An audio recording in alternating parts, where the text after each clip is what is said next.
How can you really tell if your relationship is salvageable or if it's actually time to let it go?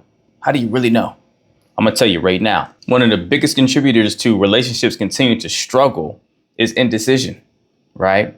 Someone not knowing if, they should have left a long time ago, right? Or if they still want to be here, right? And it's that teeter-tot, that imbalance that has a person 1 foot in, 1 foot out, to where they're not able to either give all of their focus and attention towards solving the problems or bringing resolve to the issues that they have with their partner, or they're not making that step to start having the necessary conversations to dismantle the relationship, right?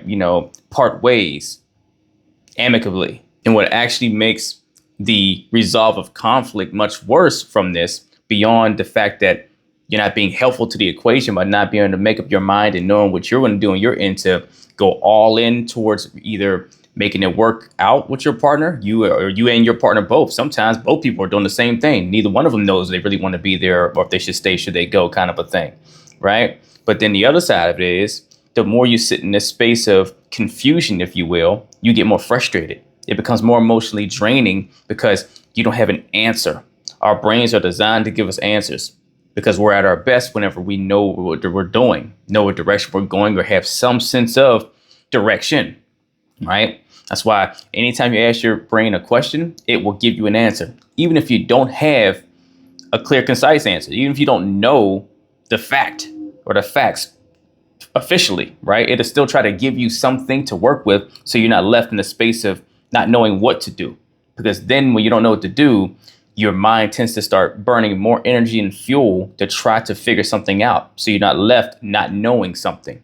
You're not left confused. You're not left wandering. You're not left in a space where you're stuck, right? So then you start burning your candle at both ends, right?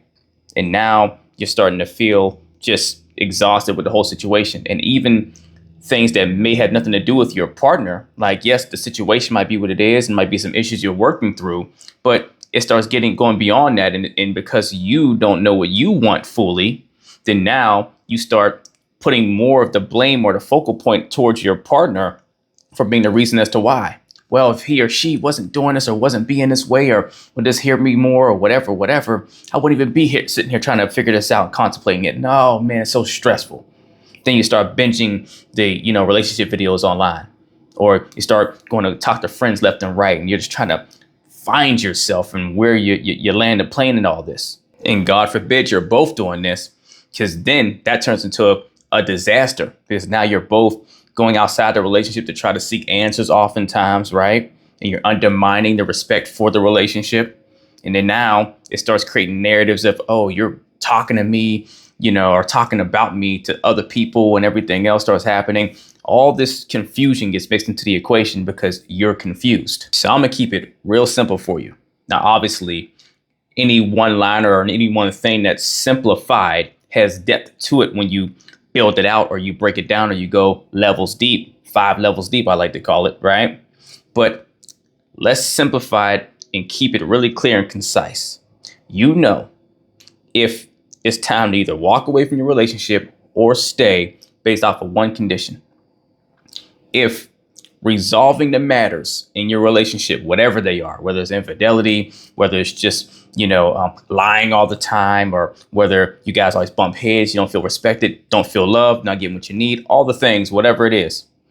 If the compromise or the solution, quote unquote, after you guys have talked through it, see, some people you guys aren't even talking to try to get to a solution. You're just screaming at each other and arguing at each other, complaining at each other. But if you've actually been trying to work through towards a solution or resolve, and the solution that seems to be proposed, or what you feel would be required to bring peace to the situation, will require you to abandon part of your identity to where you can't be you truly in order to stay in this relationship, then now undoubtedly you must leave. You can never stay in a relationship where, in order to have harmony, means you have to be in a space or a lack of harmony inside of yourself, right? It's where you have to have a lack of peace internally to have peace externally. That's not real peace. That's not true harmony, right? Harmony is something that is an inside to the outside experience. So if you got to dampen, dimmer, or severely adjust who you are, right? Who you identify as in order to be with your partner to make it work, then it doesn't work, right? Because it's not going to work for you, the person. You're going to start slowly building resentment undoubtedly inside of yourself just to hold on to them, to where the relationship in your partner becomes more important than you and your existence here, right? And what makes you feel happiest while you're on this planet for the little bit of time that we all are. Now, if it's not you having to let go of crucial things that makes you, right, your identity in order to resolve the matter, then that just means you haven't tried hard enough or haven't been willing to compromise enough, or maybe both of you haven't, to land that plane and find that resolve. But that means there is an answer for how you can get there. That means there is a solution. You guys just haven't either gone hard enough to find it, or you're not evaluating all the angles and options that are there because you're too locked into it must be a certain way to bring that resolve. And so how do you know if it is something that's going to change your identity, to where if you compromise on this, it's going to be you letting go of your identity? How do you know? Well, simply put, you think to your values, right? Which are comprised of your principles and your morals that govern the way you operate to feel like you're being a good person, or being someone that you're proud to be, someone that you like or feel happy to look at in the mirror, and you feel prideful about whenever you see that person back in the mirror. If you ever have to abandon or compromise your principles or morals, that creates your belief system, and your belief system is your identity, right? What you believe is a byproduct of who you are, right? And so if you have to abandon your moral system, moral compass, or your foundation of principles that allows you to feel like you're living as a respectable human being that you feel good to be, then the relationship's not worth it, right?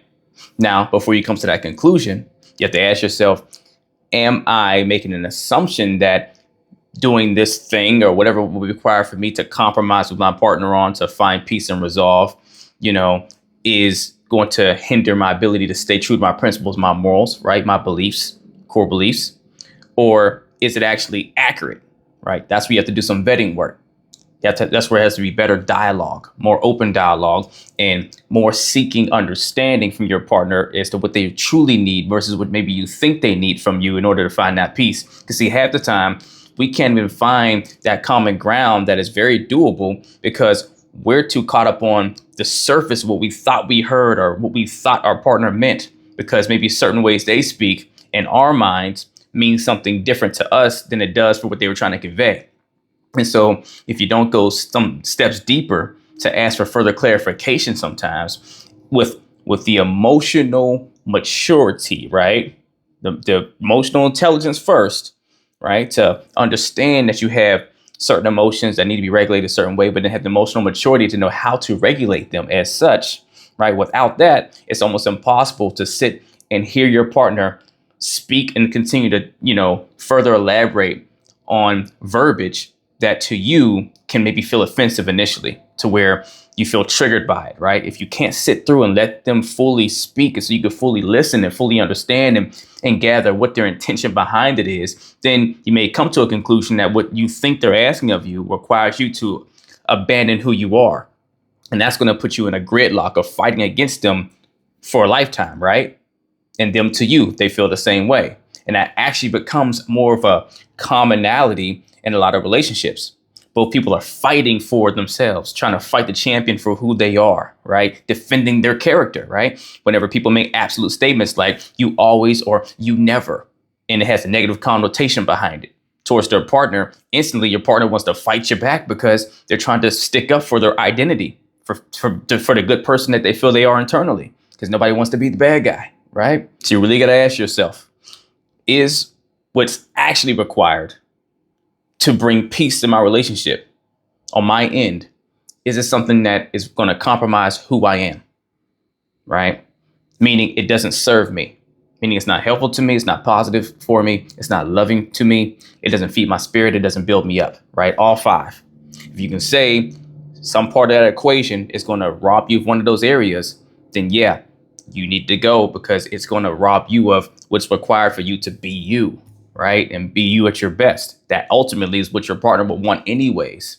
And so if what they require is not meant to be that for you, then you just learned that you have value and core belief differences, right? This is why being aligned on spirituality and religious beliefs or beliefs around what's right and what's wrong, and having a similar spectrum of the same kind of valuing of boundaries has to be in the same hemisphere for your partner, so that you guys don't butt heads or have conflict around immovable belief systems, like things that are not negotiable because it makes you who you are. Unless you determine that what your partner requires or what they need from you benefits you to morph or adjust your sense of principles and morality towards what they're seeing it as or what they need, because you feel it actually will serve you. It will make you better a person for who you are. It'll help you grow into a better version of yourself. If you actually agree with that, then that means you agree with this new identity that your partner needs you to step into in order to still stay in this relationship. Fine. Then it's workable. Then it becomes, all right, how do we go about this? And what do I need from my partner in reverse in order to find that middle ground? What have we been missing? What's the blind spot? Right? But if you can't say honestly that you can see how it serves you and how it still lets you stay true to who you identify as and who you want to be, to compromise or meet them in the middle of what they require, then it's time to leave. So in a sense, what we're really talking about is deal breakers, right? So we usually think about deal breakers in the sense of, oh, you've violated this boundary, a really big boundary, right? One that's non-negotiable, and I can't look at this relationship ever again the same, right? I got to go, right? But see, sometimes it's not about someone doing something that's extremely harmful to your physical, mental, and emotional well-being in an attacking way or in an overtly negative way. Sometimes their way of believing and way of operating and just what they think is right and wrong is an infringement upon your physical, mental, or emotional well-being, right? It goes against your identity and what you require to be you in a healthy way that you're happy about, right? And so if you can determine that, then now you know it's time to walk. But if you can't 100% honestly say by meeting them with what they need will really impact you that much where you feel like you can't be who you are, then now you need to dig deeper and find a way to work it out with them if you truly believe they're your person. And so once you come to that conclusion, go all in on one side or the other. Either it's, I have to walk away no matter how much my heart's still in here and how much I care and I think they're great, because to be with them means I can't be with me, right? I have to let go of myself. Or no matter how much it seems cringy to me and how much I got to work to grow and how much it makes me feel like I'm giving in or losing the battle, whatever, to try to figure this out with them. If I can't say that my identity will be lost in this and they are worth it enough to me, then I must be willing to kick my ego, right?